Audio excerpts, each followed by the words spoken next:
ಇನ್ನು ಪೊಲೀಸರಿಗೆ ತಲೆನೋವು ತಂದಿಟ್ಟಂತ ಶಂಕಿತ ಉಗ್ರ ವೋಲ್ವೋ ಬಸ್ಗಳ ಪರಿಶೀಲನೆ ನಡೆಸೋದೇ ಈಗ ಸವಾಲಾಗಿದೆ. ಬಿಎಂಟಿಸಿಯಲ್ಲಿ 560ಕ್ಕೂ ಹೆಚ್ಚು ವೋಲ್ವೋ ಬಸ್ ಇವೆ. 335 ಈ ರೂಟ್ನಲ್ಲಿ ಒಟ್ಟು 70 ವೋಲ್ವೋ ಬಸ್ ಸಂಚಾರ ಆಗಿದೆ. ನಿನ್ನೆ ರಾತ್ರಿಯಿಡೀ ವೋಲ್ವೋ ಬಸ್ ಡಿಪೋದಲ್ಲಿ ಪರಿಶೀಲನೆ ನಡೆಸಲಾಗಿದೆ.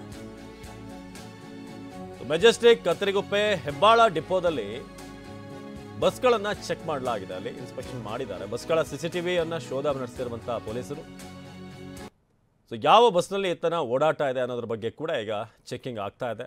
ಎಲ್ಲಿಂದ ಬಂದಾಯ್ತಾ, ಜೊತೆಗೆ ಇಲ್ಲಿರೋದು ಈತ ಮಾತ್ರನ, ಈತನ ಜೊತೆಗೆ ಏನಾದರೂ ಒಂದು ನೆಟ್ವರ್ಕ್ ಇದೆಯಾ, ಯಾರಾದರೂ ಈತನಿಗೆ ಈ ಸ್ಫೋಟಕಗಳನ್ನು ಸಪ್ಲೈ ಮಾಡಿದಾರಾ, ಯಾರ ಜೊತೆಗೆ ಈತ ಇದ್ದ, ಈತನ ಉದ್ದೇಶ ಏನು, ಸ್ಫೋಟ ಮಾಡೋದಕ್ಕೆ ಏನಾದರೂ ಒಂದು ಪರ್ಟಿಕ್ಯುಲರ್ ರೀಸನ್ ಅನ್ನೋದು ಇರುತ್ತಲ್ಲ. ಆ ಒಂದು ಕಾರಣಗಳು, ಇಂಥ ಅನೇಕ ಪ್ರಶ್ನೆಗಳಿಗೆ ಉತ್ತರವನ್ನು ಕಂಡುಕೊಳ್ಳುವಲ್ಲಿ ಈಗ ಪೊಲೀಸರು ಭಾಳ ಮುಖ್ಯವಾಗಿ ಈತ ಬಂದು ಇಳಿದಿರುವಂಥ ಬಸ್ ಏನಿದೆ, ಆ ಬಸ್ಸಿನ ಜಾಡನ್ನು ಹಿಡಿದು ಆ ರೂಟ್ ಏನಿದೆ ಆ ಬಸ್ಗಳನ್ನು ಪರಿಶೀಲನೆ ನಡೆಸಲಾಗ್ತಾ ಇದೆ. 335 ಈ ರೂಟ್ನಲ್ಲಿ 70 ಬಸ್ಗಳ ಸಂಚಾರ ಆಗುತ್ತೆ. ರಾಚಪ್ಪ ಈ ಬಗ್ಗೆ ಹೆಚ್ಚಿನ ಮಾಹಿತಿಯನ್ನು ನೀಡ್ತಾರೆ. ರಾಚಪ್ಪ, ಇದೀಗ ಈತ ಬಂದಿರುವಂಥ ರೂಟ್ ಯಾವ ರೀತಿ ಬಂದಿದ್ದಾನೆ ಅನ್ನೋದ್ರ ಬಗ್ಗೆ, ಮುಖ್ಯವಾಗಿ ಈ ಬಸ್ನಲ್ಲಿ ಬಂದು ಇಳಿದಿರೋದು, ಇದಕ್ಕೆ ಸಂಬಂಧಪಟ್ಟ ಹಾಗೆ ಏನು ನಡೀತಾ ಇದೆ, ಯಾವ ರೀತಿ ಇನ್ವೆಸ್ಟಿಗೇಷನ್ಸ್ ಆಗ್ತಾ ಇದೆ ರಾಚಪ್ಪ?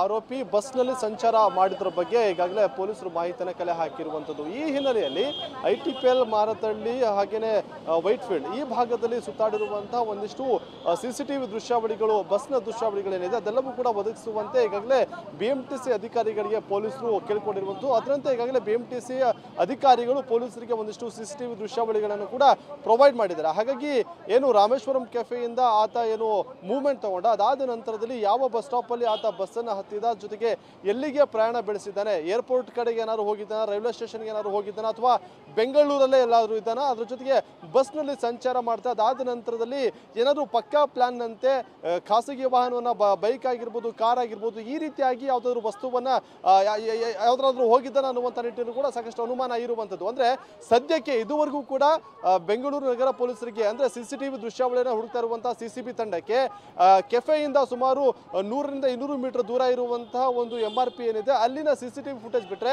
ಬೇರೆ ಯಾವುದಲ್ಲೂ ಕೂಡ ಸುಳಿವು ಸಿಗ್ತಿಲ್ಲ. ಹಾಗಾಗಿ ಇದೇ ಒಂದು ದೊಡ್ಡ ತಲೆನೋವು ಸದ್ಯಕ್ಕೆ ಪೊಲೀಸರಿಗೂ ಕೂಡ ಆಗಿರುವಂಥದ್ದು. ಹಾಗಾದ್ರೆ ಅವನು ಅದಾದ ನಂತರದಲ್ಲಿ ಯಾವ ಒಂದು ಸಾರಿಗೆಯನ್ನು ಬಳಸ್ಕೊಂಡಿದ್ದಾನೆ ಅನ್ನುವಂಥದ್ದು ಸದ್ಯಕ್ಕೆ ಯಕ್ಷ ಪ್ರಶ್ನೆಯಾಗಿ ಕಾಡ್ತಾ ಇರುವಂಥದ್ದು. ಅಂದರೆ ನಡ್ಕೊಂಡೇ ಹೋಗಿ ಎಲ್ಲಾದರೂ ಬೇರೆ ಕಡೆಗಳಲ್ಲಿ ಬೆಂಗಳೂರಲ್ಲೂ ನಿಗೂಢವಾದಂತಹ ಸ್ಥಳದಲ್ಲಿ ಇದ್ದಾನ, ಅದ್ರ ಜೊತೆಗೆ ಬೇರೆ ರಾಜ್ಯಕ್ಕೆ ಏನಾದ್ರು ಹೋಗಿದ್ದಾನ, ಹಾಗೇನೆ ಅವನ ಪಿಕ್ ಮಾಡೋದಕ್ಕೆ ಏನಾದ್ರು ಬೈಕ್ ಹಾಗೆ ಕಾರ್ ಬಂದು ವೆಯ್ಟ್ ಮಾಡ್ತಿದ್ದ, ಈ ಎಲ್ಲಾ ಆಯಾಮದಲ್ಲೂ ಕೂಡ ಸದ್ಯಕ್ಕೆ ಪೊಲೀಸರು ತನಿಖೆಯನ್ನು ಮಾಡ್ತಿರುವಂಥದ್ದು. ಅದ್ರ ಜೊತೆಗೆ ಇನ್ನೊಂದು ವಿಚಾರದಲ್ಲಿ ಬಹಳ ಮುಖ್ಯವಾಗಿ ರಾಚಪ್ಪ, ಬ್ಲಾಸ್ಟ್ ಆದಂತ ಸಂದರ್ಭ ಅದೊಂದು ಕ್ವಿಕ್ ಆಗಿ ಮುಗಿಸ್ತೀನಿ ನಿಮ್ಮ ಹತ್ರ ಕೇಳಿ. ಇದು ಈ ಬ್ಲಾಸ್ಟ್ ಆದಂತ ರೀತಿ ಇದೆಯಲ್ಲ, ಅದು ಟಾಪ್ ಹೋಗಿ ಚಾವಣಿಗೆ ಅಲ್ಲಿ ಟಚ್ ಆಗುತ್ತೆ, ಅಂದ್ರೆ ಬ್ಲಾಸ್ಟ್ ಆದಂತ ರೀತಿ. ಏನಾದ್ರೂ ಅಡ್ಡ ಬ್ಲಾಸ್ಟ್ ಆಗಿದ್ರೆ ಸಾವು ನೋವುಗಳಾಗುವಂತ ಚಾನ್ಸಸ್ ಇತ್ತಾ?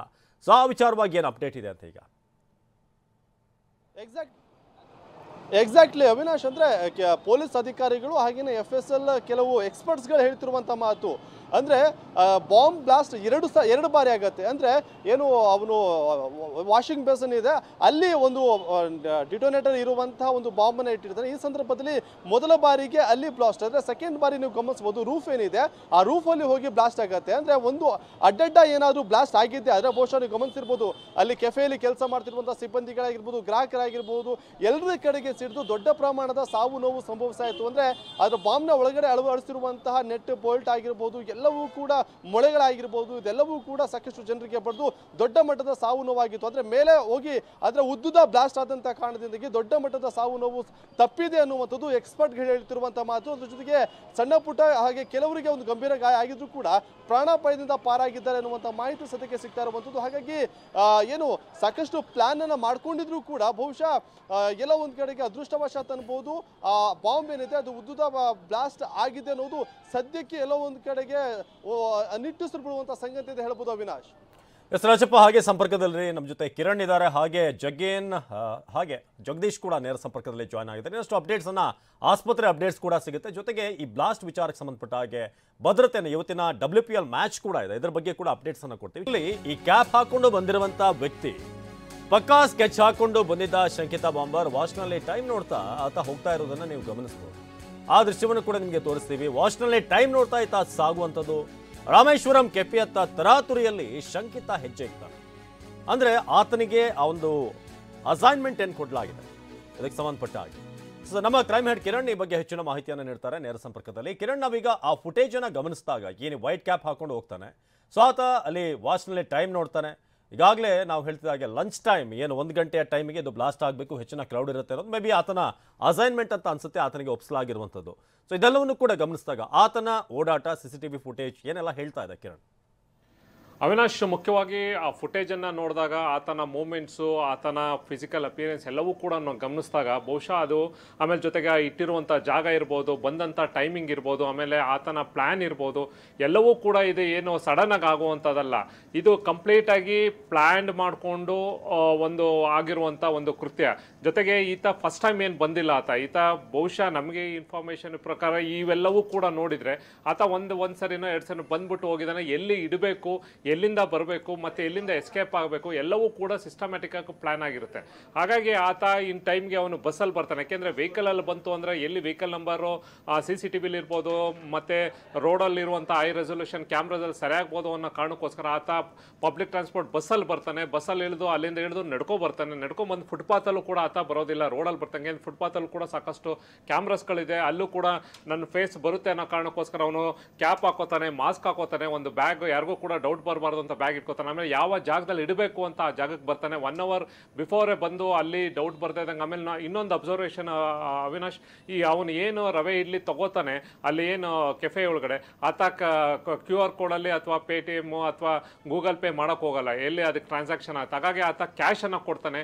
ಆತನ ಒಂದು ಕೂಡ ಸುಳಿವು ಕೂಡ ಸಿಗಬಾರ್ದು ಪೊಲೀಸರಿಗೆ ಈ ಒಂದು ಆದಮೇಲೆ ಅನ್ನೋ ಕಾರಣಕ್ಕೆ ಎಲ್ಲವೂ ಕೂಡ ಪ್ಲ್ಯಾಂಡ್ ಆಗಿ ಮಾಡ್ಕೊಬರುವಂಥದ್ದು.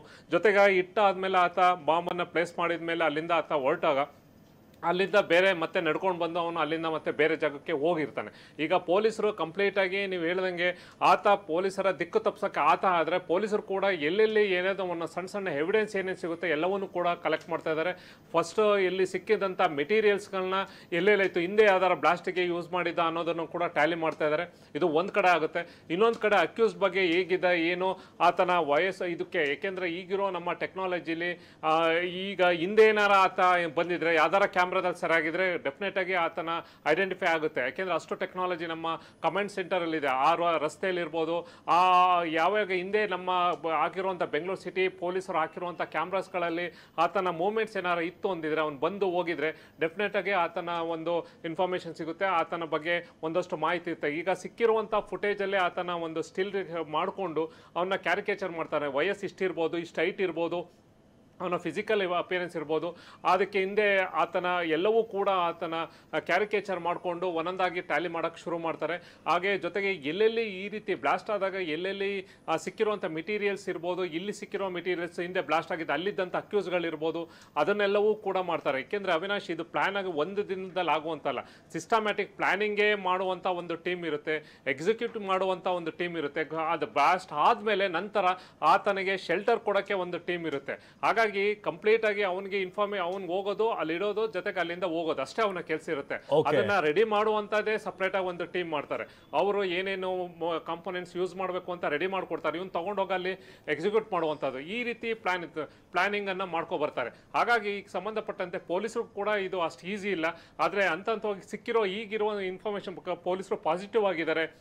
ಎಲ್ಲೋ ಒಂದ್ ಕಡೆ ಒಂದಷ್ಟು ಲೀಡ್ ಸಿಕ್ಕಿದೆ ಅಂತ ಅನ್ಸುತ್ತೆ ಅವಿನಾಶ್. ಕಿರಣ್, ಹಾಗೆ ಸಂಪರ್ಕದಲ್ಲಿ ಇನ್ನಷ್ಟು ವಿಚಾರ ಇದರ ಬಗ್ಗೆ ನೀಡ್ತಾ ಹೋಗೋಣ. ಬಾಂಬ್ ಇಟ್ಟವನ ವಿಚಾರ ಏನಿದೆ, ಕೆಫೆ ಮ್ಯಾನೇಜರ್ ನೋಡಿದ್ದಾರೆ ಈತನನ್ನ ಅಂತ ಪೊಲೀಸರಿಗೆ ಸಲ್ಲಿಸಿರುವಂತಹ ದೂರಿನಲ್ಲಿ ಈ ಬಗ್ಗೆ ಉಲ್ಲೇಖ ಇದೆ. ಕೆಫೆಯ ಫ್ಲೋರ್ ಸೂಪರ್ವೈಸರ್ ರಾಜೇಶ್ ಕಂಪ್ಲೇಂಟ್ನಲ್ಲಿ ಇದನ್ನ ಉಲ್ಲೇಖ ಮಾಡಿದ್ದಾರೆ. ಆ ವ್ಯಕ್ತಿ ಆತುರವಾಗಿ ರವಾ ಇಡ್ಲಿ ಆರ್ಡರ್ ಮಾಡ್ತಾನೆ, ಅದಾದ್ಮೇಲೆ ತಿಂದು ಅಲ್ಲಿಂದ ಹೋಗ್ತಾನೆ.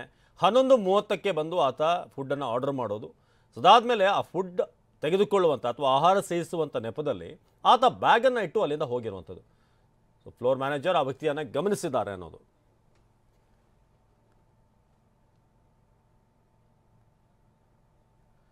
ಸೊ ಇದು ಕಂಪ್ಲೇಂಟ್ನ ಕಾಪಿ ಏನಿದೆ ಅನ್ನೋದು ಫಿರ್ಯಾದುದಾರರಾದಂಥ KV ರಾಜೇಶ್ ರವರು IT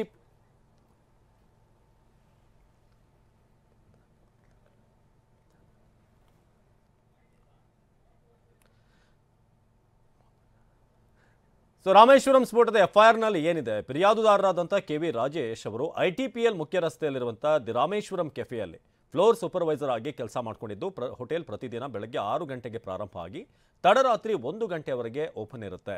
ಸದರಿ ಹೋಟೆಲ್ ಬೆಂಗಳೂರಿನ ಪ್ರತಿಷ್ಠಿತ ಹೋಟೆಲ್ ಆಗಿದ್ದು ಪ್ರತಿದಿನ ಸಾವಿರಾರು ಜನರು ಹೋಟೆಲ್ಗೆ ಬಂದು ಹೋಗ್ತಾರೆ. ಎಂದಿನಂತೆ ಈ ದಿನ ಅಂದರೆ 1/3/2024 ಅಂದರೆ ನಿನ್ನೆ ಬೆಳಗ್ಗೆ ಹೋಟೆಲ್ ಪ್ರಾರಂಭವಾಗಿದ್ದು ಸೊ ಹೆಚ್ಚು ಗ್ರಾಹಕರು ಬರ್ತಾ ಇರ್ತಾರೆ. ಫಿರ್ಯಾದುದಾರ ಕೆಲಸವೂ ಕೂಡ ಹೋಟೆಲ್ ಬರುವಂಥ ಗ್ರಾಹಕರನ್ನು ಗಮನಿಸ್ತಾ ಸರಿಯಾಗಿ ಹೋಟೆಲ್ ನಿರ್ವಹಣೆ ಆಗ್ತಿದೆಯಾ ಅನ್ನೋದನ್ನು ಪರಿಶೀಲನೆ ಮಾಡೋದು, ಗ್ರಾಹಕರ ಅವಶ್ಯಕತೆಗಳನ್ನು ಪೂರೈಕೆ ಮಾಡೋದು. ಫಿರ್ಯಾದುದಾರರು ಹೋಟೆಲ್ ಬರುವಂಥ ಗ್ರಾಹಕರನ್ನು ಗಮನಿಸ್ತಾರೆ. ಯಾಕಂದರೆ ಹೆಚ್ಚಿನ ಜನ ಬರೋದ್ರಿಂದ ಅದನ್ನು ಮಾನಿಟರ್ ಮಾಡೋಕ್ಕೂ ಕೂಡ ಅಲ್ಲಿ ಇದ್ದಾರೆ ಸ್ಟಾಫ್. ಮಧ್ಯಾಹ್ನ ಸುಮಾರು 12:50ರಿಂದ 1 ಗಂಟೆಯ ಸಮಯದಲ್ಲಿ ಫಿರ್ಯಾದುದಾರರ ಹೋಟೆಲ್ ವಾಶ್ ಬೇಸಿನ್ ಪ್ಲೇಟ್ ಇಡುವಂಥ ಸ್ಥಳದ ಮುಂದೆ ಇರುವಂಥ ಗ್ರಾಹಕರು ಕುಳಿತುಕೊಳ್ಳೋದಕ್ಕೆ ಮಾಡಿರುವಂಥ ಜಗಲಿಯ ಬಳಿ ಭಾರೀ ಸದ್ದಿನೊಂದಿಗೆ ಸ್ಫೋಟ ಆಯಿತು. ಜೊತೆಗೆ ಸುತ್ತಮುತ್ತಲೂ ಹೊಗೆ ಬಂತು. ಆ ಸ್ಥಳದಲ್ಲಿ ಕೆಲವು ಗ್ರಾಹಕರು ಅಲ್ಲಿಯೇ ಕುಸಿದು ಬಿದ್ದರು. ಹೋಟೆಲ್ನಲ್ಲಿದ್ದಂಥ ಗ್ರಾಹಕರು ಅಲ್ಲಿಂದ ದಿಕ್ಕಾಪಾಲಾಗಿ ಓಡಿ ಹೋದರು ಅಂತ ಎಲ್ಲರೂ ಕೂಡ ಪ್ಯಾನಿಕ್ ಆಗಿ ಅಲ್ಲಿಂದ ಭಯಭೀತರಾಗಿ ಓಡಲು ಪ್ರಾರಂಭಿಸಿದರು. ಸ್ಫೋಟದ ರಭಸಕ್ಕೆ ಹೋಟೆಲ್ ಹೊರಗೆ ಜಗುಲಿಗೆ ಹೊಂದಿಕೊಂಡಂತೆ ಹೊರಗಿನ ಜಾಗಕ್ಕೆ ಹಾಕಿದ್ದ ಟಾರ್ಪಲಿನ್ ಶೆಲ್ಮರ್ ಛಿದ್ರಗೊಂಡು ಹೋಟೆಲ್ ಕಬ್ಬಿಣದ ಛಾವಣಿ ಕೂಡ ಜಖಂಗೊಂಡಿದೆ. ಗೋಡೆಗೆ ಅಳವಡಿಸಲಾಗಿದ್ದಂಥ ಗ್ಲಾಸ್ಗಳು ಪುಡಿ ಪುಡಿಯಾಯಿತು. ಆಗ ಫಿರ್ಯಾದುದಾರರು ಭಯಭೀತನಾಗಿ ಗಾಬರಿಯಿಂದ ಸ್ಫೋಟವಾದಂಥ ಸ್ಥಳದ ಸಮೀಪ ಹೋದಾಗ ಅದೇ ಸಮಯಕ್ಕೆ ಹೋಟೆಲ್ ಕೆಲಸಗಾರರಾದ ಭಾಷಾ, ರಾಜೇಶ್, ಬಸವರಾಜು, ಅಮಿತ್, ನವೀನ್, ಬಸವಣ್ಣ, ಹರಿಹರನ್, ಶಿವಾಜಿಯ, ಕಪಿಲ್ ಇನ್ನೂ ಮುಂತಾದವರು ಗಾಬರಿಯಿಂದ ಸ್ಫೋಟವಾದ ಸ್ಥಳಕ್ಕೆ ಮತ್ತೆ ಬಂದರು. ಎಲ್ಲಿ ಬ್ಲಾಸ್ಟ್ ಆಯಿತು ಅಲ್ಲಿಗೆ ವಾಪಸ್ ಆಗ್ತಾರೆ. ಇವರೆಲ್ಲರೂ ಕೂಡ ಸ್ಟಾಫ್, ಯಾರ್ಯಾರು ಅಲ್ಲಿ ಕೆಲಸ ಮಾಡ್ತಾರೆ ಆ ಸ್ಟಾಫ್ ಎಲ್ಲರೂ ಕೂಡ ಬರ್ತಾರೆ. ಸ್ಥಳದಲ್ಲಿ ಫಿರ್ಯಾದುದಾರರ ಹೋಟೆಲ್ನಲ್ಲಿ ಕೆಲಸ ಮಾಡುವಂಥ ಫಾರೂಕ್ ಹುಸೇನ್ ಸೇರಿದ ಹಾಗೆ 5-6 ಜನ ಗ್ರಾಹಕರಿಗೆ ಗಾಯಗಳಾಗಿ ರಕ್ತ ಸುರಿಯುತ್ತಿದ್ದು ಕೂಡಲೇ ಫಿರ್ಯಾದುದಾರರು ಸೂಕ್ಷ್ಮವಾಗಿ ಸ್ಥಳವನ್ನು ಪರಿಶೀಲಿಸಿದಾಗ ಜಗಳಿಯ ಕಬ್ಬಿಣದ ಪಿಲ್ಲರ್ಗೆ ಹಾಕಿದಂಥ ಟೈಲ್ಸ್ಗಳೆಲ್ಲ ಕಿತ್ತು ಬಂದಿತ್ತು. ಸುತ್ತಮುತ್ತ ಕಬ್ಬಿಣದ ಬೋಲ್ಟ್, ನೆಟ್ಟು, ವಾಷರ್ಗಳು ಹಾಗೂ ಇನ್ನಿತರ ವಸ್ತುಗಳು ಚಲ್ಲಾಪಿಲ್ಲಿಯಾಗಿ ಬಿದ್ದಿದ್ದು ಜಗಳಿಯ ಗೋಡೆ ಹಾಗೂ ಟೈಲ್ಸ್ ಮೇಲೆ ಸ್ಫೋಟವಾಗಿರುವ ಕಲೆಗಳು ಇದ್ದವು ಅನ್ನೋದು ಇದು FIRನಲ್ಲಿರುವಂಥ ಡೀಟೇಲ್ಸ್. TV9 ನಿಮಗೆ ವಿಸ್ತೃತವಾದಂಥ ಡೀಟೇಲ್ಸನ್ನು FIRನಲ್ಲಿ ಏನಿದೆ ಅನ್ನೋದನ್ನು ತಿಳಿಸ್ತಾ ಇದೆ. ಹೋಟೆಲ್ ಚಾವಣಿ ಸೇರಿದ ಹಾಗೆ ಹಲವಾರು ಸ್ಥಳಗಳು ಸ್ಫೋಟದ ತೀವ್ರತೆಗೆ ಜಖಮಾಗಿರುವುದು ಕಂಡು ಬಂದಿರುತ್ತೆ. ಈ ಘಟನೆಯನ್ನು ಪರಿಶೀಲನೆ ಮಾಡಿದಾಗ ಯಾರೋ ದುಷ್ಕರ್ಮಿಗಳು ಹೆಚ್ಚು ಜನದಟ್ಟಣೆ ಇರುವಂಥ ದಿ ರಾಮೇಶ್ವರಂ ಕೆಫೆ ಹೋಟೆಲ್ನಲ್ಲಿ ಬಾಂಬ್ ಸ್ಫೋಟ ಮಾಡಿದರೆ ಹೆಚ್ಚಿನ ಪ್ರಾಣಹಾನಿ ಆಗುತ್ತೆ ಅನ್ನೋ ಪೂರ್ವ ನಿಯೋಜಿತ ಸಂಚನ್ನು ರೂಪಿಸಿ ಅದರಂತೆ ಬಾಂಬನ್ನು ತಯಾರಿಸಿ ಫಿರ್ಯಾದುದಾರರ ಹೋಟೆಲ್ ಹೆಚ್ಚು ಗ್ರಾಹಕರು ಇರುವಂಥ ಸ್ಥಳದಲ್ಲಿ ಇಟ್ಟು ಸ್ಫೋಟಿಸಿ ಸಾರ್ವಜನಿಕರನ್ನು ಕೊಲ್ಲುವ ಉದ್ದೇಶಗಳಿಂದ ಈ ಕೃತ್ಯವನ್ನು ಎಸಗಿರ್ತಾರೆ. ಇಡ್ಲಿಯನ್ನು ತೆಗೆದುಕೊಂಡು ಹೋಗಿದ್ದಂಥ ಒಬ್ಬ ವ್ಯಕ್ತಿಯು ತನ್ನ ಕೈಯಲ್ಲಿದ್ದ ಒಂದು ಬ್ಯಾಗನ್ನು ಸ್ಫೋಟವಾದಂಥ ಸ್ಥಳದಲ್ಲಿ ಇಟ್ಟಿರೋದು ತಾನು ನೋಡಿರೋದಾಗಿ ತಿಳಿಸಿದರು. ಈ ಕೃತ್ಯವನ್ನು ಸಾರ್ವಜನಿಕರನ್ನು ಸಾಯಿಸುವಂಥ ಉದ್ದೇಶದಿಂದ ಭಯೋತ್ಪಾದಕ ಕೃತ್ಯವೆಸಗುವ ಸಂಚು ರೂಪಿಸಿ ಅದರಂತೆ ಬಾಂಬನ್ನು ತಯಾರು ಮಾಡಿ ಅಲ್ಲಿ ಪ್ಲೇಸ್ ಮಾಡಲಾಗಿದೆ ಅನ್ನೋದು ಇದು FIRನಲ್ಲಿರುವಂಥ ಡೀಟೇಲ್ಸ್. ಏನೇನಿದೆ ಅಂತ ಫಿರ್ಯಾದುದಾರರ ಹೋಟೆಲ್ ಬಾಂಬ್ ಇಟ್ಟು ಆ ಬಾಂಬನ್ನು ಸ್ಫೋಟಿಸುವ ಮೂಲಕ ಭಯೋತ್ಪಾದಕ ಕೃತ್ಯ ಎಸಗಿರುವುದು ಕಂಡು ಬಂದಿದ್ದು ಆ ಬಾಂಬ್ ಸ್ಫೋಟದ ಕೃತ್ಯ ಎಸಗಿದ ಆರೋಪಿಗಳನ್ನು ಪತ್ತೆ ಮಾಡಿ ಸೂಕ್ತ ಕಾನೂನು ರೀತಿಯ ಕ್ರಮ ಜರುಗಿಸಲು ಕೊಟ್ಟ ದೂರು ಇತ್ಯಾದಿ. ಜಗದೀಶ್ ಈ ಬಗ್ಗೆ ಹೆಚ್ಚಿನ ಮಾಹಿತಿಯನ್ನು ನೀಡ್ತಾರೆ ನೇರ ಸಂಪರ್ಕದಲ್ಲಿ. FIR ಡೀಟೇಲ್ಸ್ ಬಗ್ಗೆ ಜಗದೀಶ್, ಈಗ FIR ಕಾಪಿಯನ್ನು ನಾವು ಗಮನಿಸಿದಂಥ ಸಂದರ್ಭದಲ್ಲಿ ಇನ್ ಡೀಟೇಲ್ ಆಗಿ ಏನೇನಾಯಿತು ಎಕ್ಸಾಕ್ಟ್ ಅಲ್ಲಿ ತಿಳಿಸಲಾಗಿದೆ. ಸೊ FIR ಏನು ಹೇಳ್ತಿದೆ ಜಗದೀಶ್? ಖಂಡಿತ ಅವಿನಾಶ್, ಈಗಾಗಲೇ ಈ ಘಟನೆಗೆ ಸಂಬಂಧವಾಗಿ ಏನು ಹೋಟೆಲ್ನ ಸಿಬ್ಬಂದಿಗಳು ಒಂದು ದೂರನ್ನು ನೀಡಿದ್ದಾರೆ. ಆ ದೂರಿನ ಹಿನ್ನೆಲೆಯಲ್ಲಿ FIR ಕೂಡ ದಾಖಲಾಗಿರುವಂಥದ್ದು. ಇನ್ನು ಈ FIRನಲ್ಲಿ ಆ ಸಂದರ್ಭದಲ್ಲಿ ಅಂದರೆ ನಿನ್ನೆ ಮಧ್ಯಾಹ್ನ 1 ಗಂಟೆ ಸುಮಾರಿಗೆ ಆದಂತಹ ಒಂದು ಘಟನೆ ಏನಿದೆ, ಆ ಶಂಕಿತ ವ್ಯಕ್ತಿ ಬಂದಂಥ ಸಂದರ್ಭದಲ್ಲಿ ಆದಂಥ ಒಂದು ಘಟನೆಯನ್ನು ವಿಸ್ತಾರವಾಗಿ ಅಲ್ಲಿ ವಿವರಣೆ ಮಾಡಲಾಗಿರುವಂಥದ್ದು. ಜೊತೆಗೆ ಈ ಸಂದರ್ಭದಲ್ಲಿ ಕೆಲವೊಂದು ಅನುಮಾನ ಏನು ನಮ್ಮ ಕಣ್ಣಿಗೆ ಕಾಣಿಸಿತ್ತು ಅನ್ನುವಂಥ ನಿಟ್ಟಿನಲ್ಲಿ ಕೂಡ ಅವರು ಉಲ್ಲೇಖವನ್ನು ಮಾಡಿರುವಂಥದ್ದು. ಜೊತೆಗೆ ಶಂಕಿತ ವ್ಯಕ್ತಿ ಏನಿದ್ದಾನೆ ಆತ ಬಂದಂತಹ ಸಮಯ ಆಗಿರ್ಬೋದು, ಜೊತೆಗೆ ಆ ಸಂದರ್ಭದಲ್ಲಿ ಆತ ನಡೆದುಕೊಂಡಂಥ ಒಂದು ರೀತಿ ಏನಿದೆ ಅವೆಲ್ಲವನ್ನು ಕೂಡ ಅಲ್ಲಿ ವಿವರಣೆ ಮಾಡಲಾಗಿರುವಂಥದ್ದು. ಜೊತೆಗೆ ಈಗ ಸ್ಫೋಟಗೊಂಡಿರುವಂತಹ ಜಾಗ ಏನಿದೆ, ವಾಶ್ ಬೇಷನ್, ಅಲ್ಲಿ ಇಟ್ಟಂತಹ ವಸ್ತು ಏನಿದೆ ಅನುಮಾನಾಸ್ಪದ ವಸ್ತು, ಅದರಿಂದಲೇ ಈ ರೀತಿಯಾದಂತಹ ಒಂದು ಸ್ಫೋಟ ಆಗಿರ್ಬೋದು ಅಂತ ಹೇಳಿ ಸಾಕಷ್ಟೊಂದು ವಿಚಾರಗಳನ್ನು ಕೂಡ ಉಲ್ಲೇಖ ಮಾಡಲಾಗಿರುವಂಥದ್ದು. ಇಲ್ಲಿ ಎಲ್ಲೋ ಮೇಲ್ನೋಟಕ್ಕೆ ಒಂದು ಅನುಮಾನ ಕೂಡ ಬರುವಂಥದ್ದು. ಯಾಕಂದರೆ ಈಗಾಗಲೇ ಶಂಕಿತ ವ್ಯಕ್ತಿ ಏನಿದ್ದಾನೆ ಆತ ಏನು ತನ್ನ ಬಳಿ ಸ್ಫೋಟಕ ವಸ್ತು ಇರುವಂತಹ ಸಂದರ್ಭದಲ್ಲಿ ಸಾರ್ವಜನಿಕ ಸ್ಥಳದಲ್ಲೇ ಆತ ಸಂಚರಿಸಿರುವಂಥದ್ದು. ಅಂದರೆ ಸ್ಫೋಟಕ ವಸ್ತುವನ್ನು ಇಟ್ಕೊಂಡು ಆತ ಬಸ್ನಲ್ಲೇ ಬರ್ತಾನೆ, ಜೊತೆಗೆ ಜನರ ನಡುವೆ ಊಟದ ಜಾಗದಲ್ಲಿ ನಿಂತ್ಕೊಳ್ಳುವಂಥದ್ದು, ಜೊತೆಗೆ ಅದೇ ಜಾಗವನ್ನು ಟಾರ್ಗೆಟ್ ಮಾಡಿ ಅಲ್ಲಿ ಇಟ್ಟು ಹೋಗುವಂಥದ್ದು. ಅಂದರೆ ಅದಾದ ಬಳಿಕವಾಗಿ ಆತ ಎಲ್ಲಿ ಹೋದ ಅನ್ನುವಂಥದ್ದು ಯಾರಿಗೂ ಗೊತ್ತಿಲ್ಲ. ಅಂದರೆ ಆತ ಮೊದಲೇ ಪೂರ್ವ ನಿಯೋಜಿತವಾಗಿ ಒಂದು ಷಡ್ಯಂತ್ರ ಅಂದರೆ ಪ್ರೀ ಪ್ಲಾನ್ ಮಾಡಿಕೊಂಡು ಒಂದು ಏನು ಶೆಡ್ಯೂಲ್ ಇರುತ್ತೆ ಅದೇ ರೀತಿಯಲ್ಲಿ ಜನರ ನಡುವೆನೇ ಆ ಸ್ಫೋಟಕ ವಸ್ತುವನ್ನು ತೆಗೆದುಕೊಂಡು ಬರುವಂಥ ಒಂದು ನಿಟ್ಟಿನಲ್ಲಿ ಆತ ಕೆಲಸ ಮಾಡಿರುವಂಥದ್ದು. ತನ್ನ ಕೆಲಸ ಅಂದರೆ ಬಾಂಬ್ ಏನು ಇಡುವಂಥ ಒಂದು ಕೆಲಸ ಏನಿದೆ ಅದನ್ನು ಇಟ್ಟಾದ ಬಳಿಕವಾಗಿ ಆತ ಎಲ್ಲಿಗೆ ಹೋದ ಅನ್ನುವಂಥದ್ದು ನಿಜಕ್ಕೂ ಕೂಡ ಈಗ ಪ್ರಶ್ನೆ ಆಗಿರುವಂಥದ್ದು. ಯಾಕಂದರೆ ಆತ ಸಾರ್ವಜನಿಕರು ಬಳಸುವಂಥ ವಾಹನವನ್ನು ಬಳಸಿದಾನ ಅಥವಾ ಬೇರೆ ವೆಹಿಕಲನ್ನು ಬಳಸ್ಕೊಂಡು ಆತ ಎಸ್ಕೇಪ್ ಆಗಿದ್ದಾನ ಅನ್ನುವಂಥ ನಿಟ್ಟಲ್ಲಿ ಕೂಡ ಈಗ ಸಾಕಷ್ಟು ಅನುಮಾನ ಮೂಡಿ ಬರ್ತಾ ಇರುವಂಥದ್ದು. ಸದ್ಯಕ್ಕೆ ಈಗ ಏನೊಂದು FIRನ ಬೇಸ್ ಮೇಲೆ ಈಗಾಗಲೇ ಎಲ್ಲ ಅಧಿಕಾರಿಗಳು ಕೂಡ ಏನೊಂದು ನಮ್ಮ CCB ಆಗಿರ್ಬೋದು ಜೊತೆಗೆ ಕೇಂದ್ರ ತನಿಖಾ ತಂಡಗಳೇನಿವೆ ಎಲ್ಲವೂ ಕೂಡ ಒಂದು ತನಿಖಾ ಹಂತದಲ್ಲಿರುವಂಥದ್ದು. ಸದ್ಯಕ್ಕೆ ಆತ ಬರುವಂಥ ಸಂದರ್ಭದಲ್ಲಿ ಆತ ಬಸ್ಸನ್ನು ಬಳಸ್ಕೊಂಡು ಬಂದು ಈ ರೀತಿಯಾದಂಥ ಒಂದು ಸ್ಫೋಟಕ ವಸ್ತುವನ್ನು ಇಟ್ಟು ಹೋಗಿರುವಂಥದ್ದು ಗೊತ್ತಾಗಿದೆ. ಅದಾದ ಬಳಿಕವಾಗಿ ಆತ ಎಲ್ಲಿ ಹೋಗಿದ್ದಾನೆ ಅನ್ನುವಂಥದ್ದು ಕೂಡ ಇನ್ನೂ ಪ್ರಶ್ನೆ ಆಗಿರುವಂಥದ್ದು. ಈ ನಿಟ್ಟಲ್ಲಿ ಟೆಕ್ನಿಕಲ್ ಎವಿಡೆನ್ಸ್ಗಳೇನಿವೆ ಅವೆಲ್ಲವನ್ನು ಕೂಡ ಸಂಗ್ರಹಿಸಿಕೊಂಡು ಒಂದು ಹುಡುಕಾಟವನ್ನು ಮಾಡುವಂಥ ಒಂದು ನಿಟ್ಟಲ್ಲಿ ಕೂಡ ಪೊಲೀಸರು ಮುಂದಾಗಿರುವಂಥದ್ದು. ಈಗಾಗಲೇ ಏನು ವಶಕ್ಕೆ ಪಡೆದುಕೊಂಡಿರುವಂತಹ 3 ಜನ ಏನೊಂದು ಅನುಮಾನಾಸ್ಪದ ವ್ಯಕ್ತಿಗಳೇನಿದ್ದಾರೆ ಅವರಿಂದ ಕೂಡ ಒಂದಷ್ಟು ವಿಚಾರಣೆಯನ್ನು ಮಾಡ್ತಾ ಇದ್ದಾರೆ. ಜೊತೆಗೆ ಈಗಾಗಲೇ ದೂರುದಾರರು ಅಂದರೆ ಈಗಾಗಲೇ ಏನು ಹೇಳಿದಾಗೆ ಹೋಟೆಲ್ನ ಸಿಬ್ಬಂದಿಗಳು ಏನು ಆತನನ್ನು ನೋಡಿದ್ದಾರೆ ಅಂತ ಹೇಳಿ ಅವರಿಂದ ಆತ ಯಾವ ರೀತಿ ಕಾಣಿಸ್ತಾ ಇದ್ದ ಅನ್ನುವಂಥ ಒಂದು ಮಾಹಿತಿಗಳನ್ನು ಪಡೆದುಕೊಂಡು ಜೊತೆಗೆ CCTVಯಲ್ಲಿ ಇರುವಂಥ ಆತನ ಮೂವ್ಮೆಂಟ್ ಬಹುತೇಕ ಆತ ಯಾರಿಗೂ ಕಾಣಿಸದ ರೀತಿಯಲ್ಲಿ ತನ್ನ ಬಾಡಿಯನ್ನು ಕಂಪ್ಲೀಟಾಗಿ ಆತ ಕವರ್ ಮಾಡ್ಕೊಂಡಿರುವಂಥದ್ದು. ಇನ್ಕ್ಲೂಡಿಂಗ್ ಆತನ ಕೈಗಳನ್ನು ಕೂಡ ಗ್ಲೌಸನ್ನು ಬಳಸ್ಕೊಂಡಿದ್ದಾನೆ. ಜೊತೆಗೆ ಮುಖಕ್ಕೆ ಮಾಸ್ಕ್ ಹಾಕೊಂಡಿರುವಂಥದ್ದು, ಕ್ಯಾಪ್ ಹಾಕೊಂಡಿರುವಂಥದ್ದು. ಆತ ಹಿಂದೆ ಕೂಡ ಬಂದಂತಹ ರಸ್ತೆ ಅದಾಗಿರುವಂಥದ್ದು. CCTV ಎಲ್ಲವನ್ನು ಗಮನಿಸಿಕೊಂಡು ಆತ ಹೋಗಿರುವಂತಹ ರೀತಿ ಮೊದಲೇ ಕಂಪ್ಲೀಟ್ ಆಗಿ ಪ್ಲಾನ್ ಮಾಡ್ಕೊಂಡಿರುವಂಥದ್ದು. ಇದರ ನಡುವೆ ಯಾವ್ಯಾವ ಸುಳಿವು ಬಿಟ್ಟಿದ್ದಾನೆ ಅನ್ನುವಂಥ ನಿಟ್ಟಲ್ಲಿ ಈಗಾಗಲೇ ಕಾಕಿ ಒಂದೊಂದನ್ನು ಕೂಡ ಹಿಂಚಿಂಚಾಗಿ ಪರಿಶೀಲನೆ ಮಾಡ್ತಾ ಇರುವಂಥದ್ದು. ಅವಿನಾಶ್, ಧನ್ಯವಾದ ಜಗದೀಶ್.